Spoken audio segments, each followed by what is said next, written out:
Show here on WSGW. My guest in studio this morning is the Bay County Executive, and we say good morning to Jim Barsha. Good morning, Art, and Morning, it's Jim. really an honor to be with you again this morning, and I know we have a lot to cover, and surely appreciate all you do covering all of the important activities going on in the Great Lakes Bay region. Appreciate you too. Pull that mic up just a little bit. First question. After 500 days, it looks like the 270,000 residents of the 35th Senate District are finally going to get some representation. The governor has set a primary date for February 3rd, and if I'm correct, filings have to be done by September 30th. What does it mean for us? Yes, we're pleased to hear that the governor has finally called a special election. It will be great having someone to work with in terms of what's happening in Lansing in the Senate, on the Senate side. As you know, Art, I served in the state Senate 20 years, and so it's a pretty collegial body with 38 members, unlike the House, which is a little bigger with 110 members. However, we're pleased that a date is set. I will have to say I don't, whoever might win that primary and go on to win the special will probably have 4 elections, 2 primaries and 2 general elections in a little over a year. Yeah. So that'll be a very busy schedule for whoever the fortunate individual is to win the support of the voters. And would you agree with me, Jim? At one time, we could say that the 35th Senate District was a blue district. It's purple now. And I suspect one of the reasons she held off calling a special election was she's afraid if she loses it, she loses the Senate. And that's, one of the problems is the mechanics of how the Senate works. If with a 19-19 split, if the Republicans win the Senate seat, the lieutenant governor could vote to break the tie. However, if one Republican should not vote, it would be 19-18 wouldn't be a tie and unable to be broken by the lieutenant governor. And I think That's any also governor true if one probably would have Democrat been doesn't concerned. vote. I know. Yeah. I served with Governor Engler, and he was pretty shrewd, and I know he wouldn't have wanted to give up that control very easily. But I think the governor finally listened to people, just wanting to have a voice in the state Senate on these important issues, especially the state budget. Pressure was building, and there was a lawsuit pending, and, all kinds of things out there. So you bring up that magic word budget, of which we don't have one. What's its impact on Bay County to not know what the budget's going to be? Well, it's certainly uncertain in terms of also passing our budget. We have, as you know, we've talked about this before, Bay County is solvent, and we've tried to be fiscally very prudent and not overspend and cut where we can and live within our means. The revenue sharing is a portion of the state budget is of great concern to us.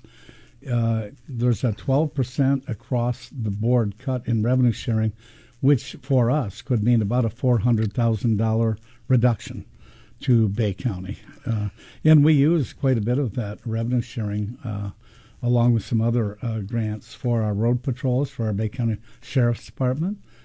Also, it supplements other activities in the across the board on the county budget. I have to ask, why are those cuts in there? Because I understand it's an $80 billion budget, more than we spent before. Yes. Well, there's a $6 billion difference between the House and the Senate. Whew. Other Medicaid cuts are also implemented in this state budget. And if they were to be combined with federal Medicaid cuts, that could put many of our rural hospitals in jeopardy in terms of serving their residents throughout Michigan.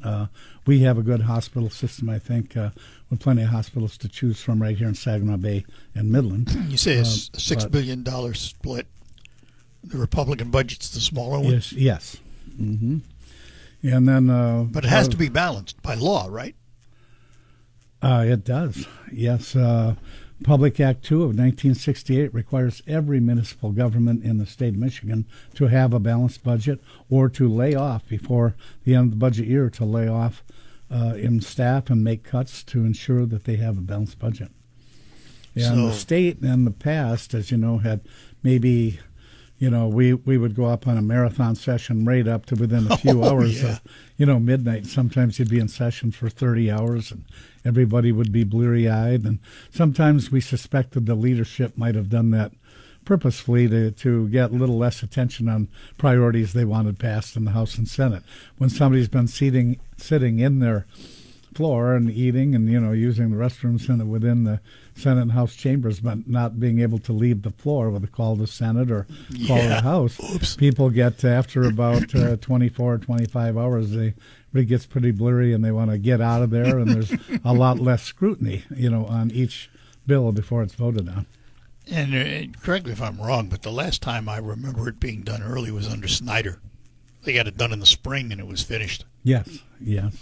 Yeah, Governor Snyder prioritized getting the budgets done very early, and I think with Governor Whitmer, she would as well. She's had a pretty good track record on submission of her budgets and completion, well in advance of the expiration of the budget deadline. However, given the emphasis on road funding and how that will increasing road funding in the future, going forward, especially with the impact that electric vehicles have had on reducing the amount of gasoline tax collected in Michigan. That is a tough spot. And then there are other, significant cuts, for example, to mental health and other top priorities. Yeah, we'll get into some of those, but I want to go back to road funding for a minute, because if there is a pass-through on money for road funding, local roads, not state highways and federal highways, the money doesn't come to you; it goes to the road commission, right? It does, Art. And that's so confusing for people when they hear Bay County Road Commission and Bay County government. Bay County government doesn't get a penny or a nickel or a dime of federal or state gas tax. We do not own a bridge or a road in Bay County. There are no county employees at the Bay County Road Commission. They are 100% funded through distribution of federal and state gas tax with Public Act 51 in Michigan, which divides up the road funding.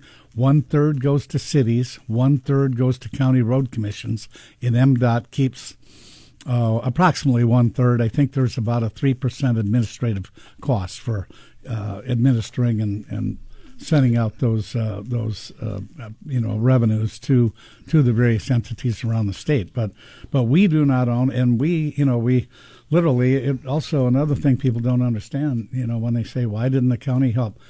Andrew Nijinsky, the city commission president, said the county could have just written us $100 million check, and this would not have been necessary.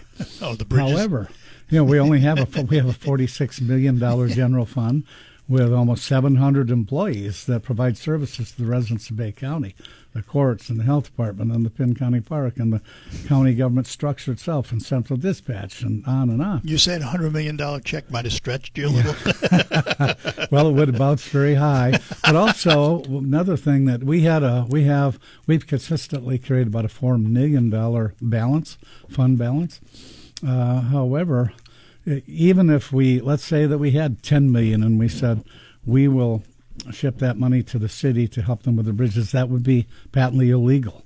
And I and the Board of Commissioners, well, I don't know if it would be me, it'd probably be the treasurer, and the Board of Commissioners would have probably been litigated and prosecuted. And, that's clearly illegal, and you cannot do it. So if you live in Bay County, you vote for the Bay County executive, you know who you're voting for and who's running the government, the board, the executive.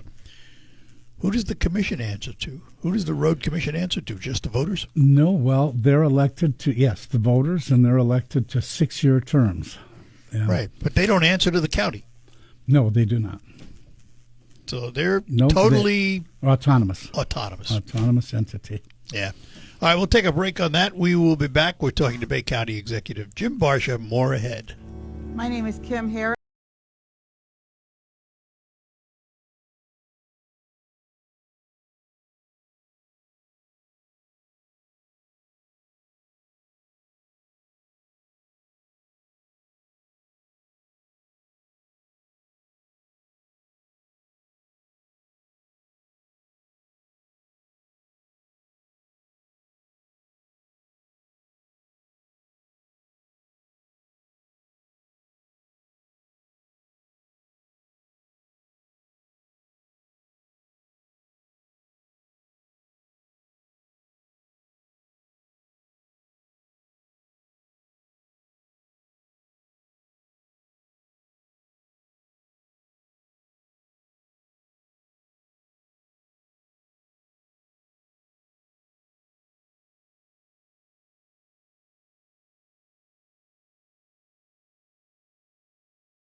Hi, we're back with you. In studio with me is Jim Barsha, Bay County Executive. I want to lighten it up a little bit and talk about one of your favorite subjects.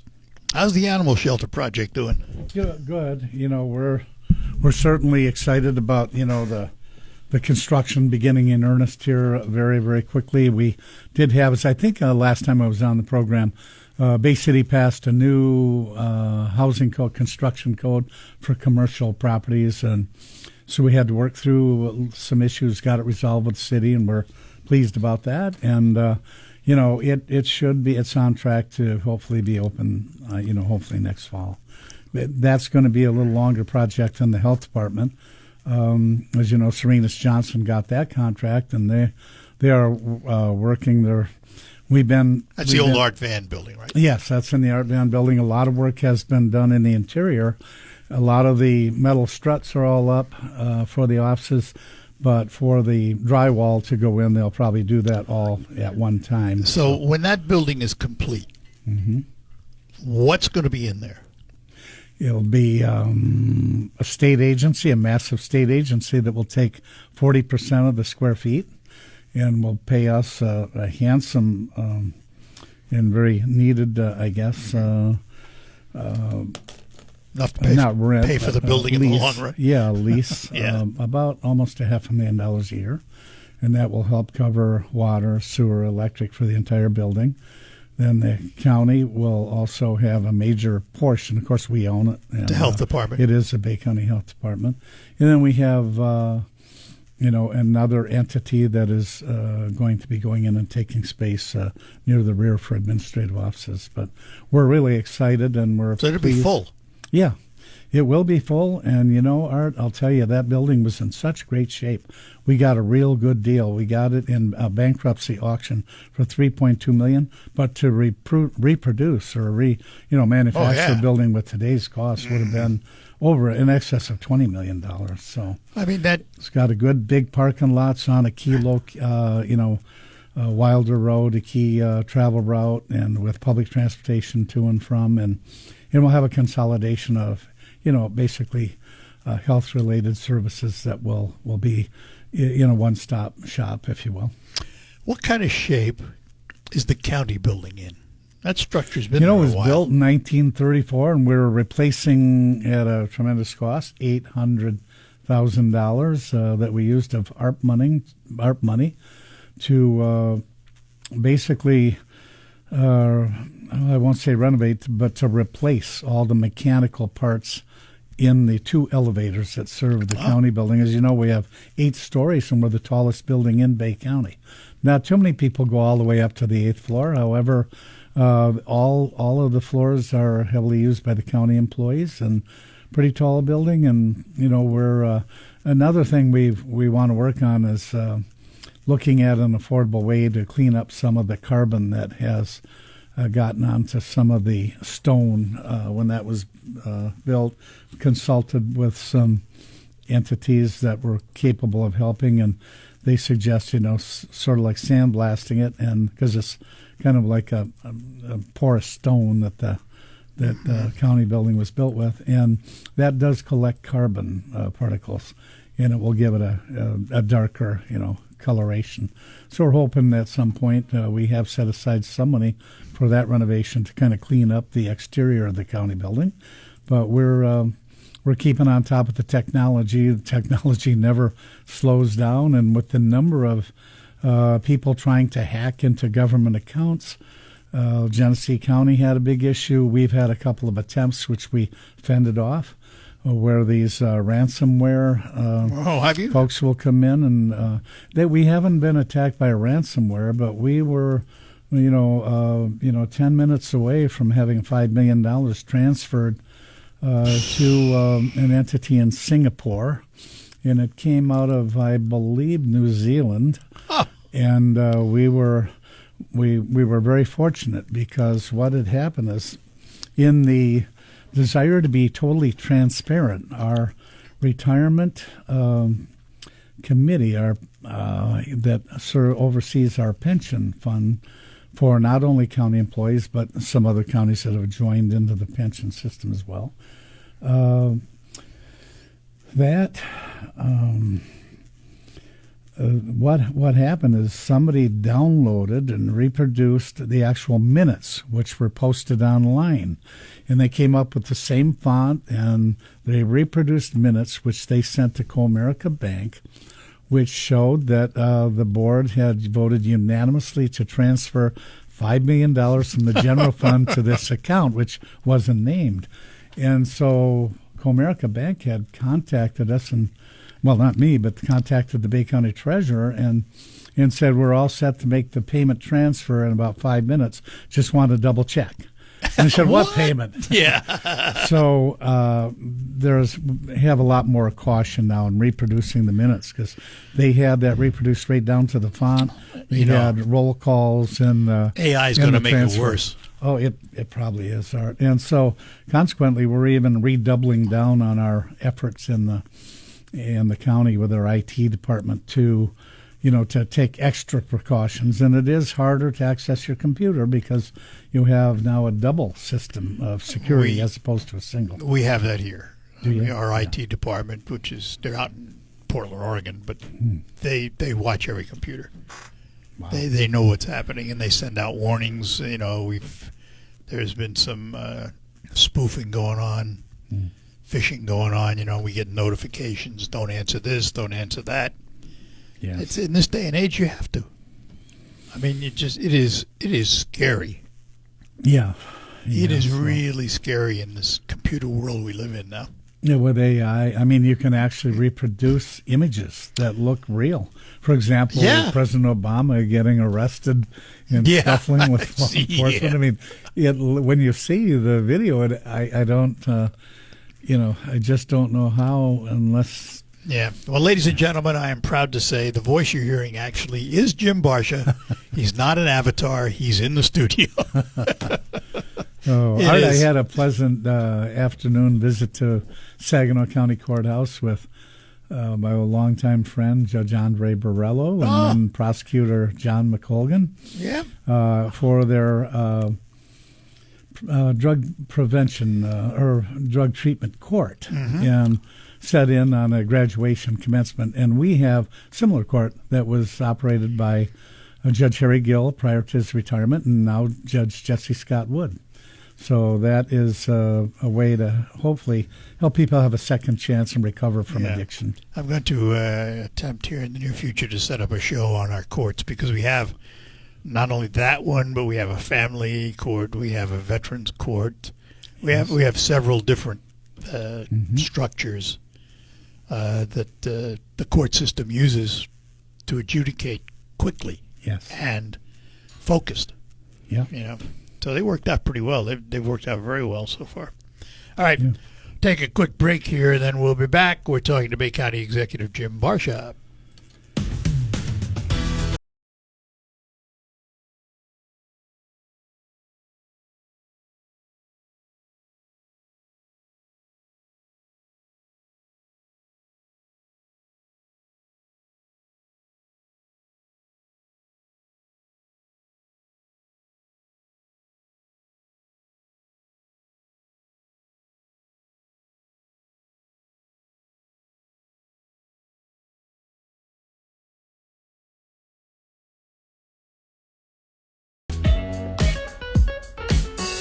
Back with you in studio with me, Jim Barsha, Bay County Executive. Take him out of that role for a minute. We're going to talk about someone we both know. Jim knows him far better than I do, though. And I had him on just a couple of weeks ago, and that was Ted Nugent. You've known Ted for a long time, haven't you? I have, since about late 1980s or 88, 89. And he has Bay City connections. He does. His first wife, Sandy, was from Bay City, actually from Auburn, a Bay County girl. But her grandparents or parents, I believe, lived in the south end of Bay City. And so Ted was a regular visitor up here. And he always made, news when he rolled into town and to visit his in-laws. And I want to say also on a sort of a side note to that, Art, the no, you're probably too young to remember this. Maybe I'm too young. Wait a minute. But I used to when I If you was can young. remember used it, to- I can remember. Used to go out to the Bay City State Park roll air rink, and it Ted wasn't here Nugent when and I the was Amboy here. Dukes would play Bob Seger System in the early '60s, and Bob Seger a little bit later as he got bigger. I don't know if people realize this, but Meatloaf, who did 2 out of 3 Ain't Bad, had a few hits and some albums. Yep. He lived in Freeland for a few years. I live in the house he lived in. You do? My gosh. Yeah. I got to visit you. I'd love to It's visit an that home. old farmhouse. But yeah, he had a band prior to his incarnation as Meatloaf Yep. called Popcorn Blizzard, and they played also at the roller rink. And so 2 guys, Gary Johnson, who is the CEO, president of the Michigan Rock and Roll Hall of Fame, resident of Bay County and Bay City, and also my other friend Chris, who's quite a author on Beatles, all Engelhart. Beatles. Yeah, Chris Engelhart. He's given me a copy of his his book on the Beatles, and we're going to approach the Friends of the Bay City State Park, which I'm a member of, at their October meeting, and see if they would recommend to the state park manager in Bay City to erect a little a bronze plaque, kind of highlighting the history of how many bands played at that site. Oh, that's a great idea. Because it was torn down, and Yeah. there is now a rail trail that goes through it, and one that I use, and I used to, when I had a little more time, when I was out of office, used to bicycle out that way and go out the river trail. And Put the Kelowna bug in Beach. Ernie Krieger's ear, it'll happen. Yeah. Yeah, so a lot of things going on that front. But it was fun to get caught up with Ted, and I hadn't talked to him in a long time. And I do want to say this, Art. You do know Art very well. I know that he reveres you. We've talked about you a lot, and you have been, highlighted his passion, I think, as a guest over, many, several decades. But I just want to say that, Ted is passionate about his politics. He's passionate about hunting and his views on wildlife management. But he's a philanthropist. And he is. And He's and one thing I'd like to share with the listening audience today is that he also is a very compassionate person with a big heart.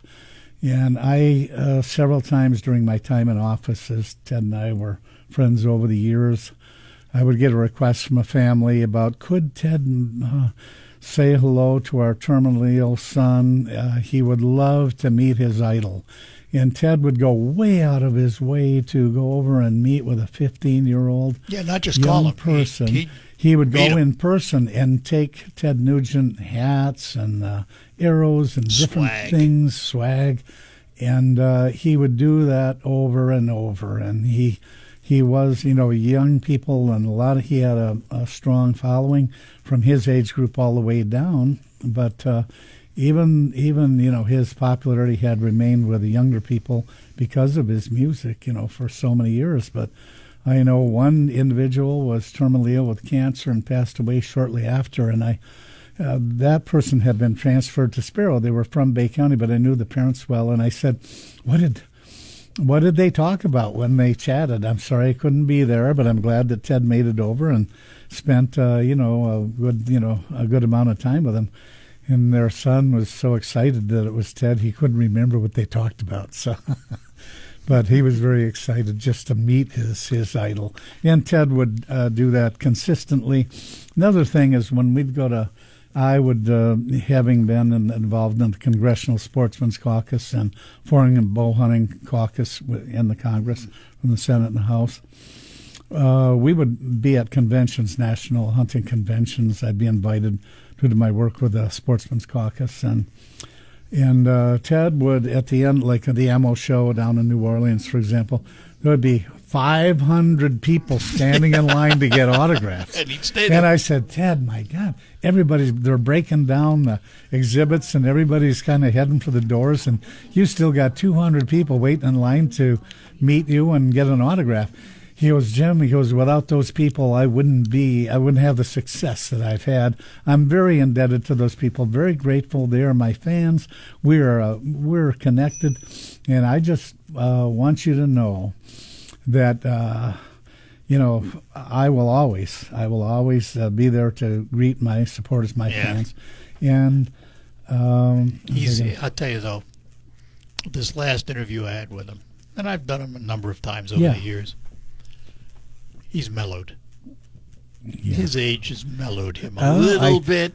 The thoughts are still there, but his rhetoric has toned down a touch. yeah. You know? And I think age does that a little bit to us, Yeah. to us all. a Yeah, little bit. I don't disagree. But it is good, because ultimately as Americans we got to work together and solve problems. And I know the nation is very divided right now, politically. It just seems like social media has reinforced so many extreme positions on both sides, and we're all Americans. We're patriots. We love our country, whether Democrats or Republicans, and we really ought to work together and realize that we may view issues differently, but ultimately we got to work together for a better future. Well, we'll talk more about that when we come back. We're talking to Jim Barsha, Bay County Executive. Goodbye, summer. Hello, fall.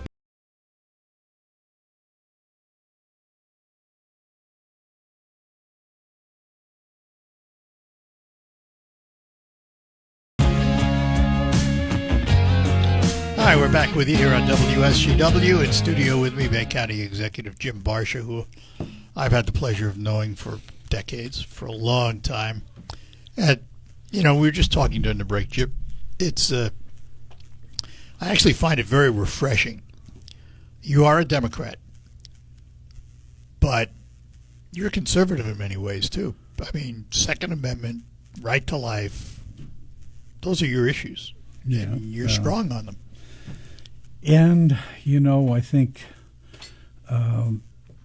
it seems to me like, Art, that, we have to get back a little more toward representing our constituents. And, you mentioned that the Senate district was purple today. Well, it is primarily probably because of the changing political influence, I guess, that we see through the media today, because the Senate district that I represented consisted of Sanilac County, Huron County, Bay County, Tuscola County, and Aranac Pretty County. much the thumb.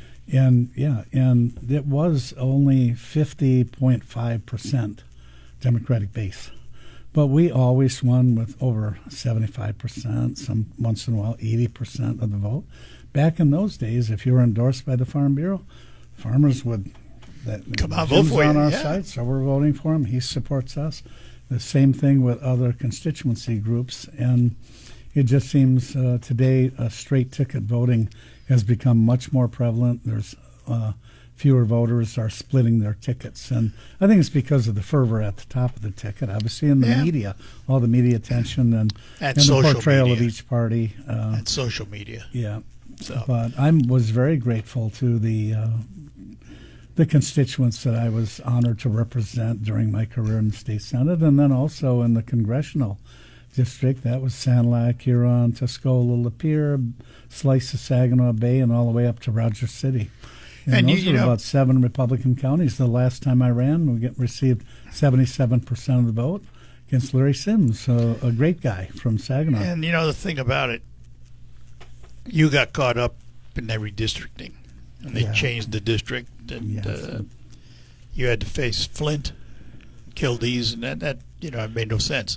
Yeah, with 400,000 people in Genesee County and me losing well over 80% of my constituents, it did not make sense. So I ran for the Senate, but I'm very grateful.